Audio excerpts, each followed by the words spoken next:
Last lecture में हम लोगों ने ये चीज पढ़ ली थी कि किस तरह से जो हमारा वेक्टर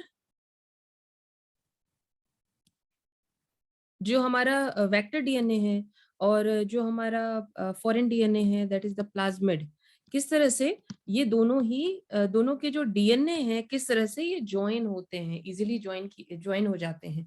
तो हमने ये देखा था कि जो हमारा रेस्ट्रिक्शन एंडोन्यूक्लियस है वो क्या करता है कि वो स्टिकी एंड्स बनाता है, यानी कि जो डीएनए डबल स्ट्रैंडेड डीएनए है उनको एक साथ नहीं कट करता है। लाइक डबल स्ट्रैंडेड डीएनए को एक साथ कट नहीं करता है, बल्कि उसको इस तरह से कट करता है कि उसका जो ज्वाइनिंग पार्ट है वो सिंगल स्ट्रैंडेड रहे, जिससे कि वो जो जो अपने जिससे कॉम्बिनेशन बना रहा है उसके सिंगल स्ट्रैंडेड डीएनए से वो इजीली स्टिक कर सके, क्योंकि हाइड्रोजन बॉन्ड स्टिक कर जाते हैं। जैसे लाइक चुंबक होता है लोहे से चिपक जाता है, या चुंबक चुंबक आप आपस में ले आओ, मैग्नेट जो होता है वो आपस में हम ले आते हैं तो वो चिपक जाता है। बस वैसे ही जो अनपेयर्ड स्ट्रैंड्स होते हैं वो आपस में चिपक जाते हैं। और इसके साथ ही जो डीएनए लाइगेज होता है, लाइक हमारा डीएनए लाइगेज कहाँ पे एक्ट करेगा, हमारा डीएनए लाइगेज जो है, लाइक ये दोनों मान लीजिए ये दोनों पास आए तो हमारा डीएनए लाइगेज यहाँ एक्ट करेगा। यहाँ मतलब यानी कि जो जो हमारा शुगर फॉस्फेट बैंड वो होती है, हमारी जो स्ट्रैंड होती है, तो यहाँ पे एक्ट करेगा, ऐसे आप एज्यूम कर सकते हैं। ठीक है, तो वो एक तरह से वो स्ट्रैंड जो है वो ज्वाइन करने में डीएनए लाइगेज काम करता है। और जैसे ही ये स्टिकी एंड्स आपस में स्टिक करते हैं तो ये हेल्प करता है। ऑब्वियसली कोई चीज अगर अपने आप पास में आ गई, स्टिक हो गई है, तो डीएनए लाइगेज इजीली अपना वर्क यहाँ कर सकता है। डीएनए लाइगेज इजीली अपना वर्क कर सकता है। तो ये हम लोगों ने लास्ट लेक्चर में पढ़ा था। इसके साथ ही मैंने ये वाला आपको डायग्राम जो है एक्सप्लेन नहीं किया था, मैं यहाँ कर देती हूँ कि नॉर्मली क्या होता है कि इसमें एक चीज और लिखी आपको पता होना चाहिए कि जो same type of restriction enzyme है वही कॉमनली कट करेगा वेक्टर को भी और जो हमारा डिजायर्ड जो फॉरेन डीएनए है उसको भी। लाइक हम लोगों ने यहाँ पे ये देखा है, यहाँ पे देखिए, यहाँ पे और यहाँ पे ये क्या है, इकोर 1। यहाँ पे this this cuts both the foreign DNA and the vector DNA. ठीक है ना, तो वही सेम रेस्ट्रिक्शन एंडोन्यूक्लियस जो है हमारा दोनों के लिए ही यूज हो रहा है। ये आपको क्लियर होना चाहिए कि दोनों के लिए वही यूज हो रहा है, क्योंकि स्टिकी एंड्स ऐसे नहीं बनेंगे। हम अगर दूसरा लेते आएंगे तो वो स्टिकी एंड्स नहीं प्रोड्यूस कर पाएंगे, ठीक है ना, जो हमें चाहिए। क्योंकि हमें स्टिकी एंड्स में हमें ये भी तो देखना है कि हमारे जो न्यूक्लियोटाइड्स हैं, ठीक है ना, लाइक जो बेसेस हैं वो कॉम्प्लीमेंट्री होने चाहिए। तो ये कॉम्प्लीमेंट्री जो है बेसेस, ये same type of restriction endonuclease की हेल्प से ही बनेंगे। तो दोनों के लिए same type of restriction endonuclease he use होगा, तभी हमें स्टिकी एंड्स मिलेंगे। ये यही चीज यहाँ पे कह रहे हैं। ठीक है, जैसे यहाँ पे दिया है कि this is the foreign DNA, this is the vector DNA plasmid. तो हमने क्या किया, पहले ये कट मारा यहाँ पे। अब क्या है कि यहाँ से हमने जो हमारा डिजायरेबल जो फॉरेन डीएनए था उसको हम अप्रोक्सीमेट किया और वो स्टिकी एंड्स जो हैं आपस में चिपक गए, और with the help of DNA ligase जो है ये हमारा रिकॉम्बिनेंट प्लाज्मिड जो है, रिकॉम्बिनेंट प्लाज्मिड हमारा बन गया, जिसको हमने जो अपना बैक्टीरिया था, इकोलाई था, उसमें हमने ट्रांसफर कर दिया। ठीक है, ये सिंपल एक प्रेजेंटेशन है। फिर उसके बाद आगे जो है ये क्लोनिंग के through, that is the asexual जो रिप्रोडक्शन इनका चलता है, उसमें ये रिकॉम्बिनेंट डीएनए जो है, रिकॉम्बिनेंट बैक्टीरिया जो है लार्ज नंबर में बनाने लगे।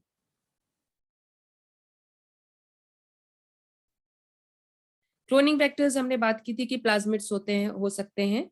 वेक्टर्स जो हैं प्लाज्मिड भी हो सकते हैं, जो हमने अभी पढ़ा, जो कॉमनली यूज होता है। बैक्टीरियोफाजेस भी हो सकते हैं, जो बहुत लार्ज नंबर्स में जो है क्लोनिंग हमें देते हैं। और इसके साथ ही BAC और YAC जो है, ये दो तरह के जो वेक्टर हैं, ये भी यूज होते हैं। आपकी बुक में दिया हुआ है, इसमें मैंने बताया था कि लार्ज जो फॉरेन डीएनए है, अगर वो लार्ज है तो फिर हमारा प्लाज्मिड वर्क नहीं करेगा। हमें जो है BAC और YAC की हेल्प लेनी पड़ेगी। Then features required for cloning vector for cloning into a vector. अब जो वेक्टर होता है, जो भी वेक्टर, लाइक हम लोग इसमें प्लाज्मिड यूज कर रहे हैं, तो ऐसे क्या फीचर्स हैं कि हम प्लाज्मिड यूज कर रहे हैं। नॉर्मली क्या होता है कि जो हम डिजायरेबल जो हमने जीन उठाई है, डिजायरेबल जीन उठाई है, उसको उसमें डिवीजन कैपेसिटी नहीं होती है, इंडिपेंडेंटली वो डिवाइड नहीं कर सकता। और हमें जो है बहुत ज्यादा क्वांटिटी में ये डिजायरेबल जीन चाहिए, क्योंकि इसके अंदर कुछ ऐसे फीचर्स हैं जो हम अपने रिसर्च में यूज कर सकते हैं, ठीक है, या अपने कमर्शियल लेवल पे यूज कर सकते हैं।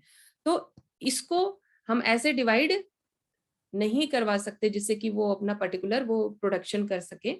तो इसके लिए एक इन्वायरमेंट चाहिए, एक इन्वायरमेंट यानी कि एक बैक्टीरिया चाहिए, ठीक है। बैक्टीरिया प्रोकैरियोट्स में ही हम ये जो है जो प्रोकैरियोटिक सेल्स होते हैं, मेनली हम वहां यहाँ पे वो यूज कर रहे हैं, ठीक है, लाइक बैक्टीरिया, ठीक है।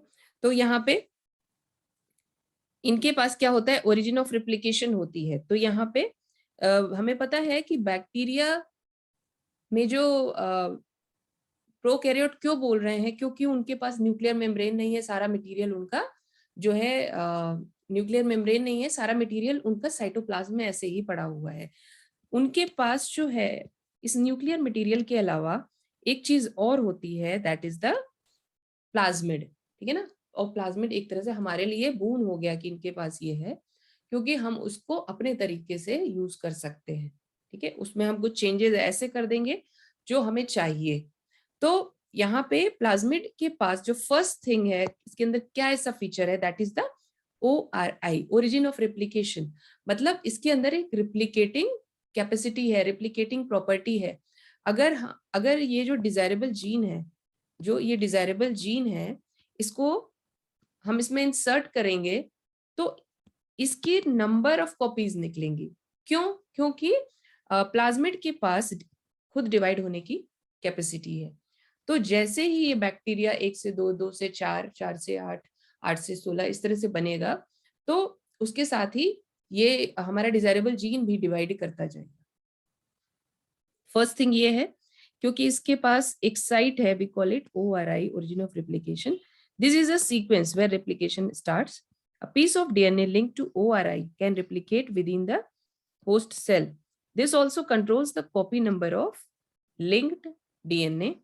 So for getting many copies of target DNA, it should be cloned in a vector whose ORI support high copy number. ठीक है, हमें पता है कि हमें हाई कॉपी नंबर चाहिए, हमें जो है बहुत ज्यादा नंबर्स चाहिए, ठीक है। अब जैसे मैंने बताया बैक्टीरियोफाज में बहुत ज्यादा चाहिए, बट स्टिल ये हमारे लिए प्लाज्मिड जैसे हमें प्लाज्मिड इसलिए इंपॉर्टेंट है क्योंकि ये स्मॉल लेंथ ऑफ डीएनए को भी क्लोन कर सकता है, ठीक है। तो हम इसलिए यहाँ पे यूज कर रहे हैं। इसके साथ ही जो ORI जो है इसके अंदर बहुत हाई डिवाइडिंग कैपेसिटी है, बहुत जल्दी जल्दी क्लोन करता है। तो इक्वलाई हमने इसलिए लिया क्योंकि इसका जो प्लाज्मिड है वो और तेजी से करता है in comparison to other bacteria, ठीक है। और हम इसमें अपने इस जो भी हम बायोटेक्नोलॉजी में हम उसी का प्लाज्मिड लेते हैं जिसके अंदर डिवाइडिंग कैपेसिटी है बहुत तेजी से, क्योंकि हमें टाइम नहीं वेस्ट करना है.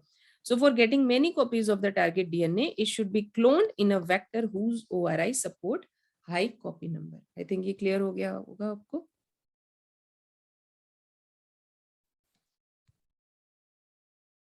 Then selectable marker. अब मार्कर जीन क्या है? नॉर्मली क्या होता है कि हम जैसे देखते हैं कि हमने अभी जैसे पहले सुना कि हम जो है प्लाज्मिड हम इंसर्ट करते हैं जो हमारा बैक्टीरिया है, ठीक है ना. तो इसका सबसे पहले अगर हम फीचर्स देख लें आपको तो बेटर रहेगा. मैं आपको फीचर्स पहले दिखा देती हूँ तो आपको मार्कर जीन समझ में आएंगे. इसका आपको ये features, this is very important, और इसका आपको पता होना चाहिए. ये बहुत इंपॉर्टेंट है और इस पे बहुत सारे क्वेश्चंस बनते हैं और एक तरह से डायग्राम पे भी क्वेश्चन आता है, इसलिए आपको सीरियल वाइज आपको पता होनी चाहिए कि कौन सी चीज, कौन सा मार्कर कहाँ पे है, कौन सा रेस्ट्रिक्शन साइट जो है वो कहाँ पे है. तो ये चीज आपको पता होनी चाहिए, ठीक है. लाइक यहाँ पे देखेंगे, this is the gene for tetracycline resistance, this is the gene for ampicillin resistance, ठीक है. और यहाँ पे जो इसकी रेस्ट्रिक्शन साइट्स हैं, that is for tetracycline BAM H1 एंड SAL1. देन एम्पिसिलिन के लिए PVU PST, ठीक. तो ये आपको रटी होनी चाहिए. PVU PST for ampicillin and BAM and SAL या BAM SAL, आप लोग जैसे भी करके याद रखें इसको, लेकिन आपको ये डायग्राम पता होना चाहिए. फॉर टेट्रासाइक्लिन जैसे हम लोग वॉच में देखते हैं नंबर्स कि 1 2 3 4 5 6 किस सीरीज में लगे हुए हैं, वैसे आपको ये सीरीज पता होनी चाहिए.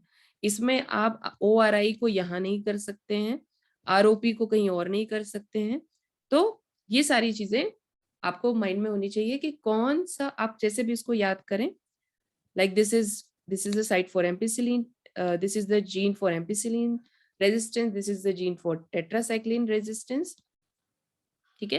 और ये इनकी रेस्ट्रिक्शन साइट है BAM H1, SAL1, PVU1 and PST1. ये इसकी साइट्स हैं, ठीक है ना. मतलब जैसे कि हम यहां से एक तरह से this is the restriction site जिसपे हम कट मारेंगे, ठीक है ना, ऐसा आप समझ सकते हैं रेस्ट्रिक्शन साइट्स, ठीक है. और यहाँ पे देखो आप कि हमारी जो restriction site for इकोर 1, CLA1, HIND3 वो यहाँ पे है, ठीक है. तो इस तरह से सबकी अपनी साइट्स हैं. ORI की यहाँ पे है और this is the ROP. ROP क्या करता है? ROP codes for the protein involve in replication of plasmid, ठीक है ना. अब ये ROP जो है, ORI हमें क्या क्या पता चला? This is origin of replication, replication के लिए रिस्पॉन्सिबल है. ROP इसके जस्ट बगल में है, ये भी रिप्लिकेशन से कनेक्टेड है. कैसे कनेक्टेड है? ये प्रोटीन, ये जीन जो है ROP, ये जीन है. जैसे यहाँ पे ये सारे जीन्स हैं जो आप देख रहे हैं अंदर की तरफ जीन्स हैं और बाहर की तरफ, जो बाहर की तरफ लिखे गए हैं they are the restriction sites. तो यहाँ पे PVU2 का रेस्ट्रिक्शन साइट है, जो यहाँ पे अगर हम यहाँ पे क्या होता है, ये PVU2 जो है ये एक तरह से ये भी हम रेस्ट्रिक्शन एंजाइम यूज करेंगे तभी ये जो है it will code for protein involve in replication of plasmid. मतलब ये सारा देखा गया है, ये सारा रेस्ट्रिक्शन जो एंजाइम्स हैं ये सारे एक्ट करते हैं पर्टिकुलर लोकेशंस पे, ठीक है. तो आपको इनके नाम पता होने चाहिए. लाइक PVU1 यहाँ पे है तो PVU2 यहाँ पे है. जैसे आप याद रख सकते हैं कि ये डायगोनली इस तरह से लगे हुए हैं, ठीक है. PST, पफ पस्ट और बमशेल, ऐसे करके कुछ आप इसको याद कर सकते हैं फॉर टेट्रासाइक्लिन.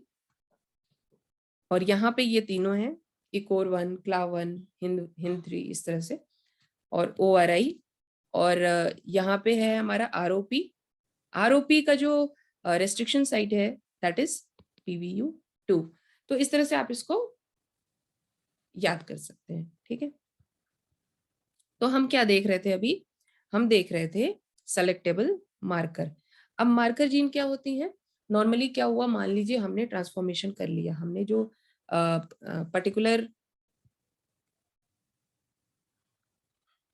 पर्टिकुलर बैक्टीरिया था उसके अंदर हमने वो जो डिजायरेबल जीन थी वो डाल दी, ठीक है। पर्टिकुलर बैक्टीरिया के अंदर ये डिजायरेबल जीन डाल दी, वी कॉल इट ट्रांसफॉर्म्ड। अब क्या करना है कि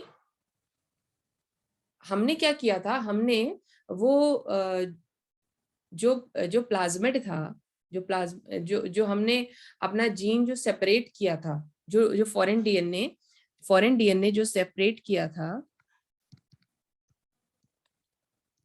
उसको हमने प्लाज्मिड में लगाया। प्लाज्मिड में लगा के प्लाज्मिड में लगा के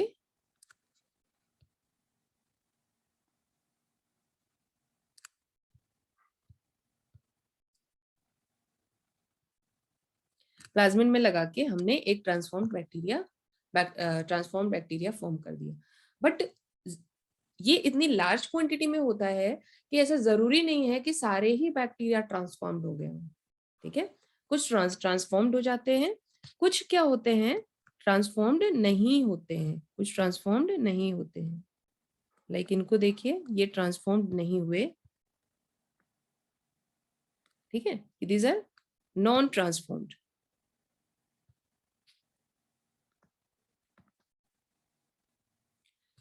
तो हमें क्या करना है, हमें चाहिए ये ट्रांसफॉर्म्ड बैक्टीरिया, ठीक। तो कुछ ऐसे मार्कर होते हैं, मार्कर जीन होती है, like we are calling marker gene here, selectable marker, जो इन ट्रांसफॉर्म्ड को सेपरेट करने में हमें हेल्प करते हैं, ठीक है। वो हम इन पे यूज कर सकते हैं। कुछ ऐसे फीचर्स होते हैं इन प्लाज्मिड्स पे जो जिससे हम आइडेंटिफाई कर सकते हैं कि ये पर्टिकुलर बैक्टीरिया ट्रांसफॉर्म्ड है या ये पर्टिकुलर बैक्टीरिया ट्रांसफॉर्म्ड नहीं हुआ है। क्या फीचर्स हो सकते हैं, देखिए यहाँ पे पहले इसको पढ़ेंगे। It is a gene that helps to select the transformants and eliminate the non transformant, ठीक है ना। कुछ ऐसे जीन्स हैं, लाइक हमने यहाँ पे जीन्स देखे ना, हमने अभी ऊपर जीन्स देखे कि एम्पिसिलिन रेजिस्टेंस जीन्स है, टेट्रासाइक्लिन रेजिस्टेंस जीन्स है, ठीक है, ORI जीन है, ROP जीन है।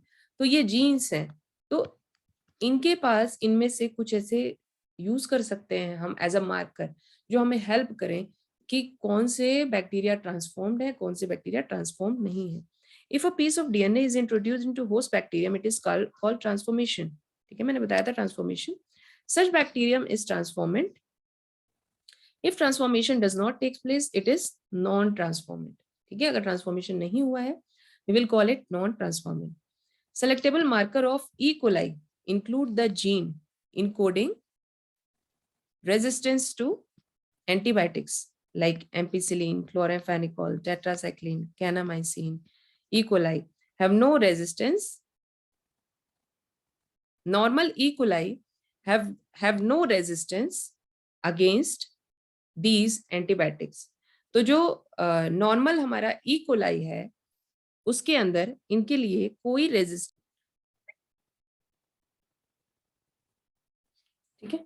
तो ये जो प्लाज्मिड्स में ये जो साइट्स होती हैं, एम्पिसिलिन रेजिस्टेंस, टेट्रासाइक्लिन, कैनामाइसिन, ये जो हैं हमें हेल्प करती हैं उनको पहचानने में, कहीं ना कहीं मार्कर में आगे देखेंगे हम कैसे हेल्प कर रही हैं हमें।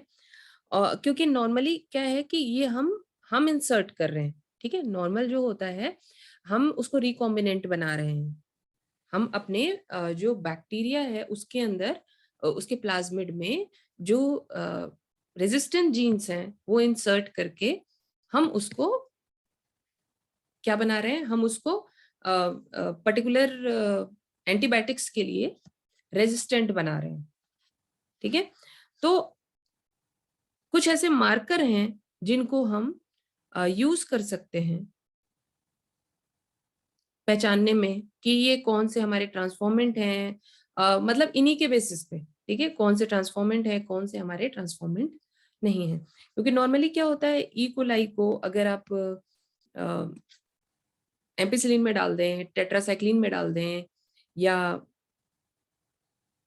कैनामाइसिन, क्लोरामफेनिकोल, तो ये जो बैक्टीरिया है ये खत्म हो जाएगा, क्योंकि इसके पास किसी के लिए रेजिस्टेंस नहीं है। जब भी कोई इकोलाई इन्फेक्शन होता है तो नॉर्मली जो है हम एंटीबायोटिक यूज करके उसको किल कर देते हैं, बट यहाँ पे ऐसा नहीं है। यहाँ पे हम रिसर्च पर्पस के लिए यूज कर रहे हैं, हम जो है इंटरफियर कर रहे हैं, हम उसमें खुद से वो जीन्स डाल रहे हैं, ठीक है। What are the cloning sites? Cloning sites क्या है? These are the recognition site for restriction enzyme. These are the recognition sites for restriction enzyme, जैसे PVU, PST, BAMH, ये सब हम लोगों ने देखा था यहाँ पे।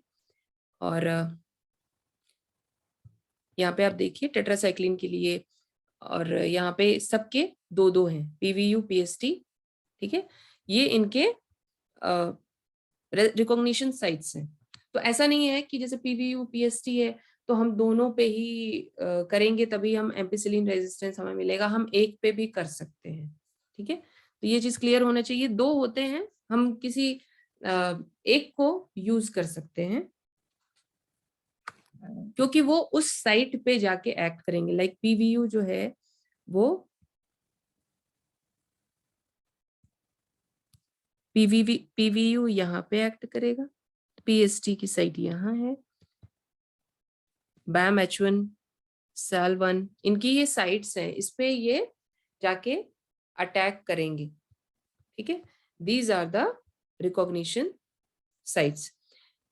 क्लोनिंग साइट्स क्या हैं? These are the recognition sites of restriction enzymes, ठीक है ना। These are the recognition sites जिसपे ये जो रेस्ट्रिक्शन एंजाइम्स हैं, PVU, PST, BAM-H, ये जाके अटैक करते हैं।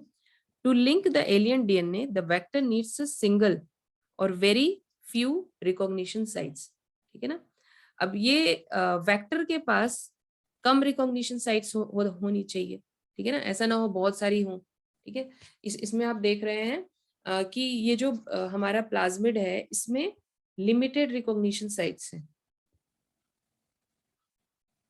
Restriction sites we can say. देखो BAM-H1 यहाँ पे एक्ट कर सकता है, SAL1 यहाँ पे एक्ट कर सकता है, ऐसा नहीं है वो यहाँ SAL1 यहाँ भी कर लेगा, यहाँ भी कर लेगा, यहाँ भी कर लेगा, या PVU1 यहाँ भी कर लेगा, यहाँ भी कर लेगा, नहीं तो ऐसे क्या होगा, ऐसे तो फिर ये यहाँ भी कट मार देगा, यहाँ कट मार देगा, यहाँ कट मार देगा, यहाँ कट मार देगा, वो जो हमारे किसी काम का नहीं है। तो इन सबकी एक स्पेसिफिक साइट्स होती हैं जिसपे ये अपना कट लगा सकते हैं, ठीक है। recognition sites or restriction sites we can say. More than one recognition site generates several fragments which complicates the gene cloning. ये क्लियर होना चाहिए, नहीं तो ऐसे क्या है वो फ्रेगमेंटेड हो जाएंगे और हमारे किसी काम के नहीं रहेंगे। Now ligation of alien DNA, ligation of alien DNA is carried out at restriction site present in one of the two antibiotic resistance genes. Ligation of alien DNA is carried out at a restriction site present in one of the two antibiotic resistance genes. अब जो है इन दोनों में से जो एक है उससे हम यहाँ पे इंसर्ट कर देंगे antibiotic resistance genes. In vector PBR322 foreign DNA is ligated at BAM-H1 site of tetracycline resistance gene. As a result, recombinant plasmid is formed. If ligation does not occur, it is called non-recombinant plasmid. ठीक है, इसको फिर हम लोग कहेंगे non-recombinant plasmid. अब ये देखिए, ये ई कोलाई का ये क्लोनिंग वेक्टर है, ये हमने बनाया है, ठीक है। ई कोलाई का ये जो क्लोनिंग वेक्टर है ये PBR322 ये हमने बनाया हुआ है, जिसमें आपको ये क्लियर होना चाहिए ये हमने बनाया है, जिसमें ये साइट्स होती हैं, ये रेस्ट्रिक्शन साइट्स होती हैं, ठीक है। अब हमको इस पे क्या करना है, फर्दर रिसर्च करनी है। हमको दोनों रेजिस्टेंस नहीं चाहिए, हमको एक रेजिस्टेंस चाहिए, या तो एम्पीसिलिन के लिए या तो टेट्रासाइक्लिन के लिए। अब हमने क्या किया कि आप इसमें एक चीज ध्यान रखना कि जिसमें हम एलियन डीएनए अपना डाल रहे हैं, एलियन डीएनए अगर हम टेट्रासाइक्लिन में यहाँ पे डाल रहे हैं तो ये टेट्रासाइक्लिन रेजिस्टेंस नहीं रहेगा, ये टेट्रासाइक्लिन रेजिस्टेंट नहीं शो करेगा। मतलब अगर आप इसको टेट्रासाइक्लिन में डालेंगे तो ये मर जाएगा, ठीक है, ये बैक्टीरिया खत्म हो जाएगा। तो जो भी बैक्टीरिया ट्रांसफॉर्मेंट हुआ है वो खत्म हो जाएगा, उसके पास वो रेजिस्टेंट नहीं है।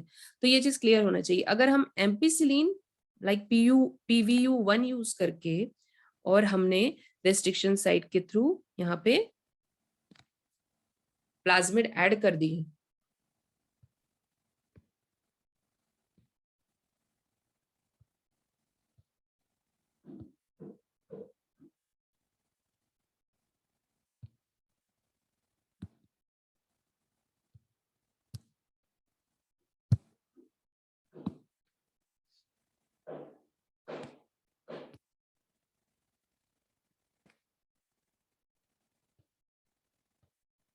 ठीक है।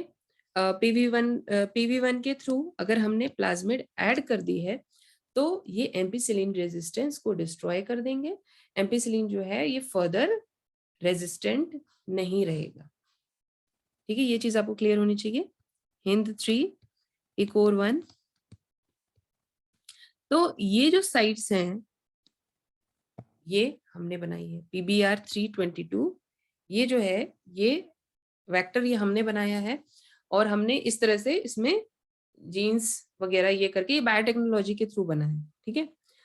When a foreign DNA is inserted within a gene of bacteria, that gene is inactivated। ये जो मैं आपको बोल रही हूँ कि जब हम जीन इंसर्ट करते हैं, यहाँ पे मान लीजिए हमने जीन इंसर्ट किया,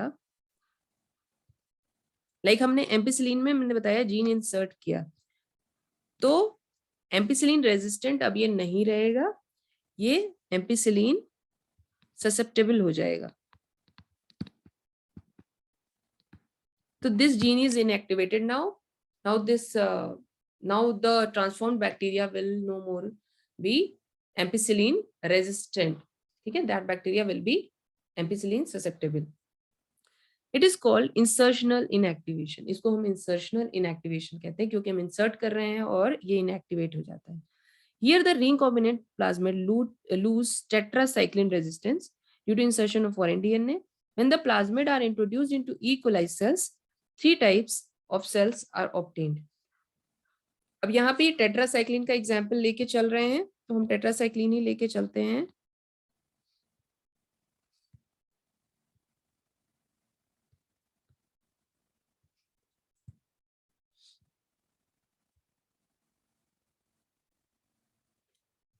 ठीक है, इन्होंने बताया कि जब जो टेट्रासाइक्लिन जो है, टेट्रासाइक्लिन साइट पे टेट्रासाइक्लिन जीन में अगर हम प्लाज्मिड इंट्रोड्यूस कर दें तो टेट्रासाइक्लिन रेजिस्टेंट वो फर्दर नहीं रहेगा, ठीक है ना, वो फर्दर टेट्रासाइक्लिन रेजिस्टेंट नहीं रहेगा।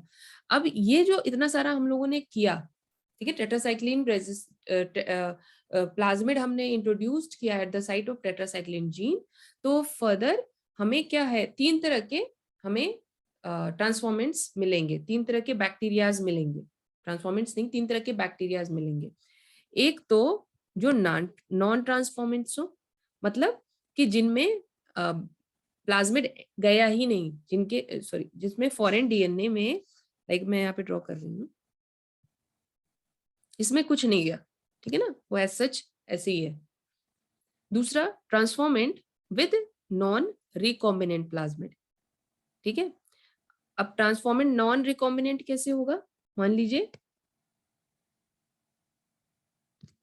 ये जो ये उस साइट पे नहीं गया, उस साइट पे प्लाज्मिड नहीं गया जहां जाना चाहिए, ठीक है ना, हमें पता है प्लाज्मिड यहाँ पे जाना चाहिए ना, नॉर्मली इस साइट पे जाना चाहिए क्योंकि यहाँ पे है वो टेट्रासाइक्लिन रेजिस्टेंट जीन की साइट। मान लीजिए वो यहाँ चला गया, दूसरे कलर से शो कर देते हैं। मान लीजिए वो जो जीन है वो यहाँ चली गई, तो ये this is transformant with non recombinant plasmid, ठीक है, अभी भी वो इफेक्ट नहीं कर रहा है, इसको हम नॉन रिकॉम्बिनेंट प्लाज्मिड बोलेंगे। वो ट्रांसफॉर्मेंट तो है, मतलब वो उसने प्लाज्मिड को ले तो लिया, सॉरी फॉरेन डीएनए को ले तो लिया, दिस इज फॉरेन डीएनए, लेकिन वो इफेक्ट नहीं आया है, so we will say that this is non recombinant plasmid. अब एक तीसरा केस क्या हो रहा है कि ट्रांसफॉर्मेंट विद रिकॉम्बिनेंट प्लाज्मिड है, मतलब कि उसको जहां होना चाहिए था वो वहीं पे है,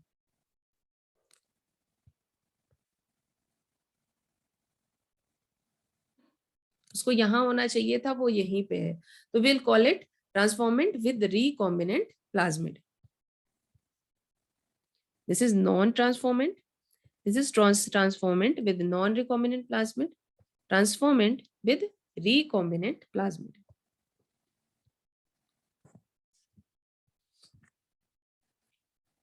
Non-transformant, transformant with non-recombinant plasmid, transformant with recombinant plasmid.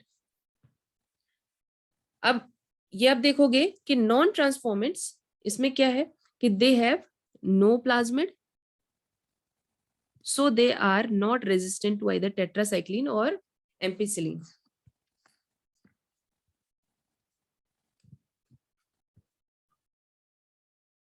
तो इस तरह से non transformant, transformant with non recombinant plasmid, transformant with recombinant plasmid, तीन तरह के प्लाज्मिड्स हमको मिलते हैं, यानी तीन तरह के बैक्टीरियाज मिलते हैं। अब हमें क्या करना है कि हमें जो चाहिए हमारे लिए नॉन ट्रांसफॉर्मेंट भी बेकार है, transformant with non-recombinant plasmid, this is also not useful for us.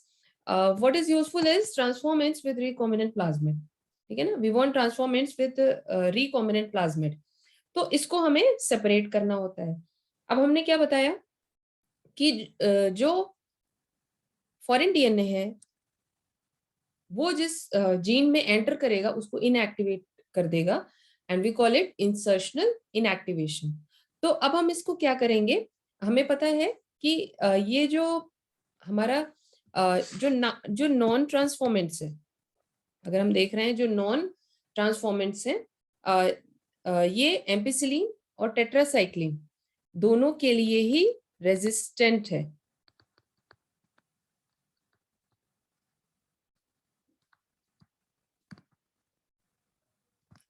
जो ट्रांसफॉर्मेंट है वो भी दोनों के लिए ही रेजिस्टेंट है, बट जो ट्रांसफॉर्मेंट विद रिकॉम्बिनेंट प्लाज्मिड है that will be resistant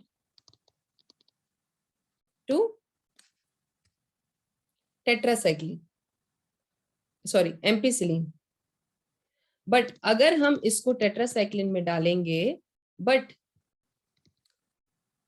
susceptible, but अगर हम इसको टेट्रासाइक्लिन में डालेंगे, टेट्रासाइक्लिन में, तो ये किल कर देगा, टेट्रासाइक्लिन विल किल, ऐसे आप इसको याद रख सकते हैं, क्योंकि हमने उस जीन को इनएक्टिवेट कर दिया। ठीक है, आई थिंक ये क्लियर है आपको कि नॉन ट्रांसफॉर्मेंट जो है वो डिवाइड करेगा दोनों में, transformant with non recombinant plasmid वो भी डिवाइड करेगा, but transformant with recombinant plasmid वो टेट्रासाइक्लिन उसको मार देगा, बट वो एम्पिसिलिन जो है एम्पिसिलिन में वो डिवाइड करेगा।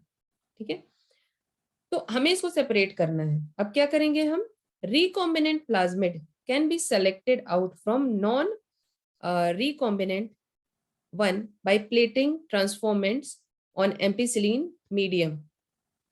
ठीक है ना, पहले हम इसको एम्पिसिलिन मीडियम में हम इसको डालेंगे।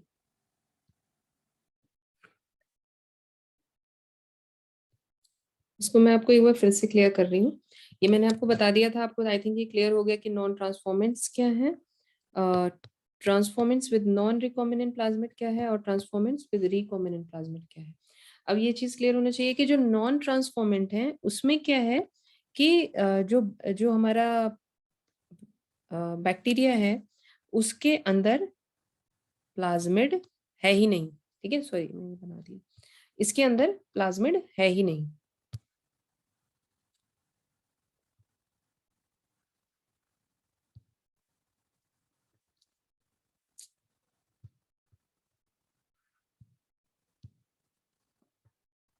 इसके अंदर प्लाज्मिड नहीं है, ठीक है, दिस इज नॉन ट्रांसफॉर्मेंट्स। तो ये तो सरवाइव नहीं कर सकते, ठीक है, बिना प्लाज्मिड के ये नॉन ट्रांसफॉर्मेंट जो है ये डेड हो जाएंगे। मैं आपको इसका एक अभी इस लेक्चर के साथ ही मैं आपको एक फोटो भी भेजूंगी, आप उसको देखिएगा तो उससे आपको और बेटर क्लियर होगा, नहीं तो मैं नेक्स्ट लेक्चर में उसको एक बार मैं आपको फिर से क्लियर कर दूंगी, ठीक है।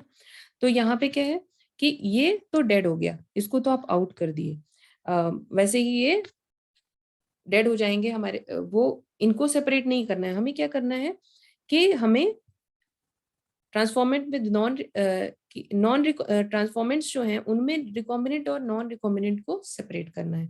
अब ये जो नॉन रिकॉम्बिनेंट है, इनके जो दोनों जीन्स हैं, दैट इज एम्पिसिलिन और टेट्रासाइक्लिन रेजिस्टेंट जीन्स हैं, ये एज सच पड़े हुए हैं। तो ये एम्पिसिलिन और टेट्रासाइक्लिन दोनों में मतलब लार्ज नंबर में डिवाइड करते रहेंगे, बट जो हमारा रिकॉम्बिनेंट प्लाज्मिड है ये केवल एम्पिसिलिन में डिवाइड करेगा। टेट्रासाइक्लिन हमने डिस्ट्रॉय कर दिया है by insertion of foreign DNA which is called insertional inactivation, ठीक है। तो ये उसमें नहीं डिवाइड करेगा। तो पहले हम इन दोनों को, ये तो दोनों टाइप के बैक्टीरियाज हैं, इनको हम डालेंगे एम्पिसिलिन में। एम्पिसिलिन में क्या होगा कि दोनों ही बैक्टीरिया ग्रो कर रहे होंगे, दोनों ही बैक्टीरिया ग्रो कर रहे होंगे। फिर अब क्या है कि क्योंकि ये दोनों ही ट्रांसफॉर्मेंट्स हैं और हमने क्या किया हुआ है कि हमने जो टेट्रासाइक्लिन को डिस्ट्रॉय, टेट्रासाइक्लिन रेजिस्टेंट जीन को डिस्ट्रॉय किया हुआ है, एम्पिसिलिन रेजिस्टेंट जीन दोनों में ही सेम है। तो इस तरह से हम एम्पिसिलिन में जब हम डालेंगे इसको, तो हमारा जो ट्रांसफॉर्मेंट है उनको हम सेपरेट कर सकते हैं।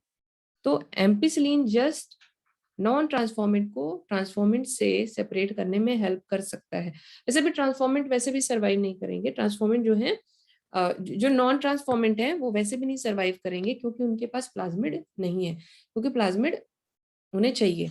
तो विदाउट प्लाज्मिड वो सर्वाइव नहीं कर सकते। जब उनके पास कुछ है ही नहीं, वो सीधे हम इसमें डाला हमने एंटीबायोटिक में और एंटीबायोटिक तुरंत उसको किल कर देगा, तो नॉन ट्रांसफॉर्मेंट एम्पिसिलिन में डालने से सेपरेट हो जाएंगे। अब जो ये दो बैक्टीरिया बचे हैं इनको हमने डाला किसमें, टेट्रासाइक्लिन में। तो टेट्रासाइक्लिन में कौन से बैक्टीरिया सर्वाइव करेंगे, जो हमारे transformant with non recombinant plasmid है, ट्रांसफॉर्मेंट विद नॉन रिकॉम्बिनेंट।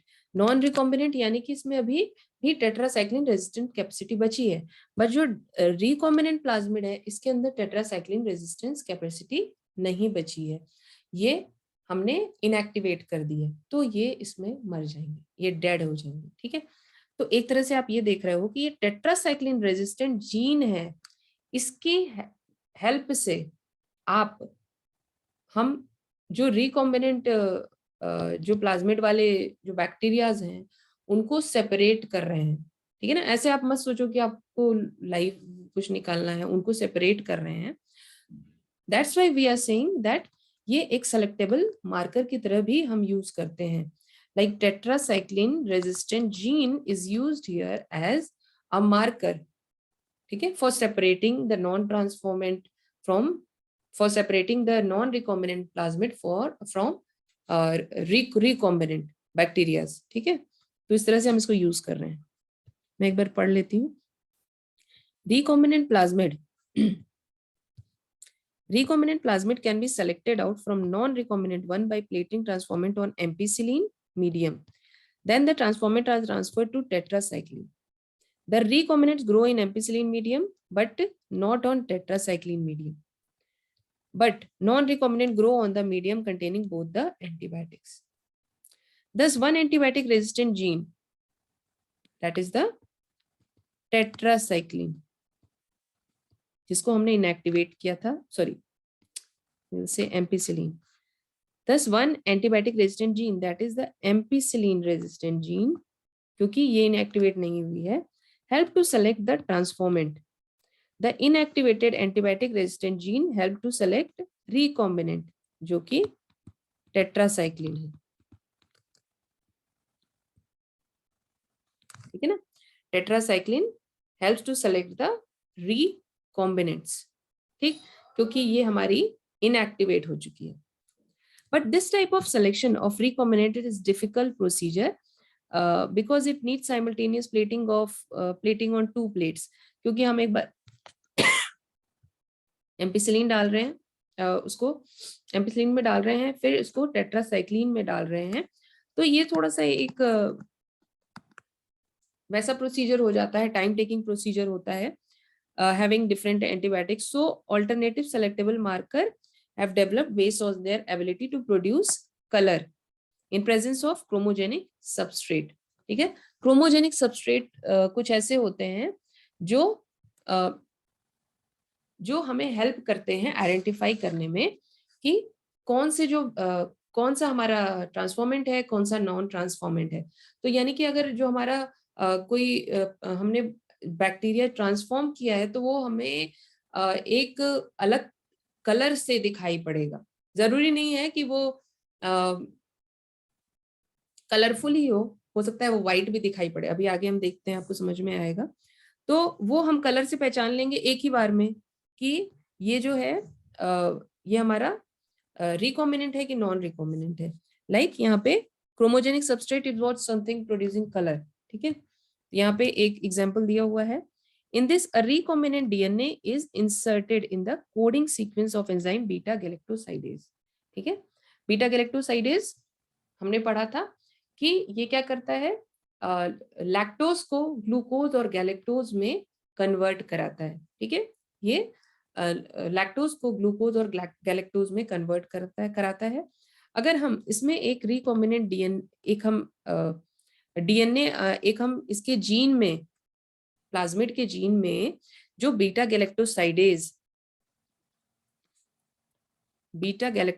के लिए कोड करता है, अगर हम इसमें एक जीन इंसर्ट कर दें तो ये इनएक्टिवेट हो जाएगा, because this is insertional inactivation, ठीक है। तो ये इनएक्टिवेट हो जाएगा, फिर ये बीटा गैलेक्टोसाइडेज प्रोड्यूस नहीं करेगा, ठीक। So the gene is inactivated, this is insertional inactivation, such colonies do not produce any color। अब बीटा गैलेक्टोसाइडेज जो है नहीं प्रोड्यूस हो रहा है, हमने क्या किया, हमने इस मीडियम में एक सबस्ट्रेट डाला है, एक ऐसा मटेरियल डाला है जो बीटा गैलेक्टोसाइडेज की प्रेजेंस में उसमें वो कुछ ऐसे चेंजेस होते हैं उसमें जिससे कि वो ब्लू कलर प्रोड्यूस करता है, बट बीटा गैलेक्टोसाइडेज की प्रेजेंस में। Such colonies do not produce any color in the absence of beta galactosidase। जो कॉलोनी है वो कोई कलर नहीं प्रोड्यूस करेगी, यानी कि अगर जो हमारे रिकॉम्बिनेंट बैक्टीरियाज वो कोई कलर प्रोड्यूस नहीं करेंगे, वो केवल व्हाइट दिखाई देंगे। तो हमें दिखाई देगी व्हाइट प्लस ब्लू कॉलोनी, ठीक है। तो recombinant will produce white colour colony, और जो नॉन रिकॉम्बिनेंट है वो हमारे ब्लू कलर की कॉलोनी शो करेंगे।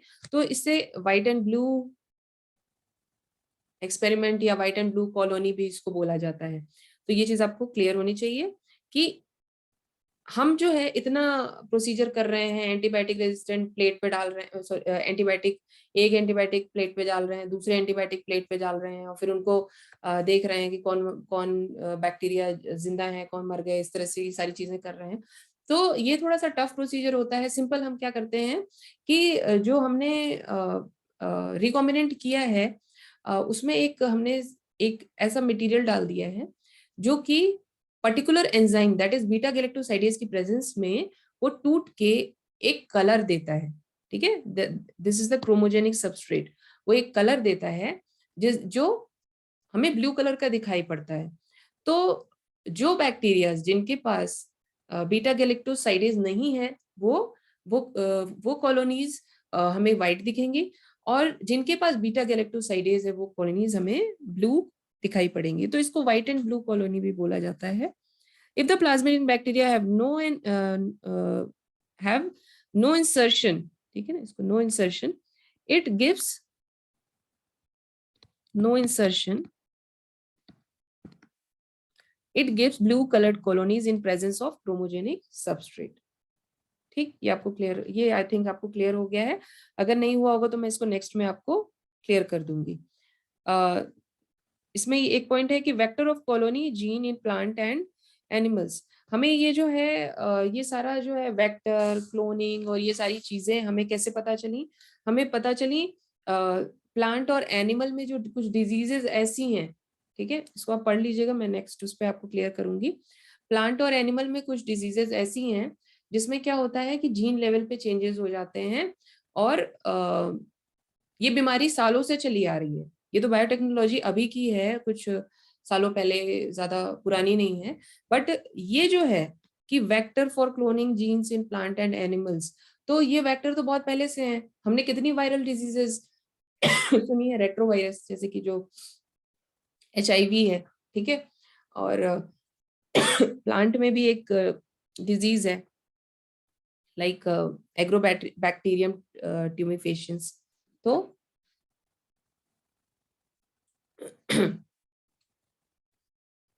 ये सारी डिजीजेस तो बहुत पहले से चली आ रही हैं, सालों साल से चली जा रही हैं। तो उनको हमने देख के हमने सीखा कि ये जो पैथोजेनिक बैक्टीरियाज होते हैं, ये जो है नॉर्मल वर्किंग सेल्स में एंटर करके ऐसा कुछ क्या कर दे रहे हैं जिससे वो सब पूरा का पूरा जो है डिजीज हो जाता है प्लांट या ह्यूमन। ऐसा क्या कर रहे हैं, ठीक है। अब क्योंकि अभी तक हम लोग प्रोकैरियोटिक सेल को यूज करके देख रहे थे, बट यहाँ पे हम यूकैरियोटिक सेल की बात कर रहे हैं, ठीक है ना। अभी तक बैक्टीरियाज में बात कर रहे थे। तो ऐसा, तो हमने यूकैरियोटिक लेवल पे जब ये चीज देखी तब हम प्रोकैरियोटिक पे आए। तो अब धीरे धीरे यूकैरियोटिक सेल्स को लेकर भी रिसर्च चल रही है, जीन लेवल पे बायोटेक्नोलॉजी बहुत ज्यादा यूज हो रही है, ठीक है। इसको मैं नेक्स्ट लेक्चर पे आपको यहाँ से करूंगी। अब तक आप इसको फिर पूरा आप इसको रीडिंग लगाएंगे। नेक्स्ट लेक्चर भी मैं आपको सेंड ही करूंगी, और आप इसको पढ़ेंगे पूरा। इसका जो टेस्ट है मैं ऑफलाइन लूंगी, ठीक है ना, तो इसलिए आप इसको तैयार करेंगे। अप्रैल में हम लोग के लेक्चर्स जो हैं ऑफलाइन होंगे। शुरुआत के, मुझे पता है आपके अप्रैल में एग्जाम्स भी हैं, तो जो आपका मैं रिवीजन वगैरह जो है वो स्टार्टिंग में करा दूंगी, और कोशिश करूंगी मार्च के एंड तक आपका मैं कोर्स कंप्लीट कर दूं। और जो भी डिस्कशन है वो सारा मैं टेस्ट एंड डिस्कशन वो मैं ऑफलाइन रखूंगी, और भी जो टॉपिक आपके जो थोड़ा बहुत जो स्मॉल टॉपिक्स वगैरह जो आपको रिवीजन वगैरह मांग रहे हैं वो मैं ऑफलाइन ही कराऊंगी आपको, ठीक है। तो अभी आप इसको पढ़ेंगे, और फिर जो है नेक्स्ट लेक्चर में मैं आपको फिर मैं आपको वीडियो लेक्चर ही सेंड करूंगी।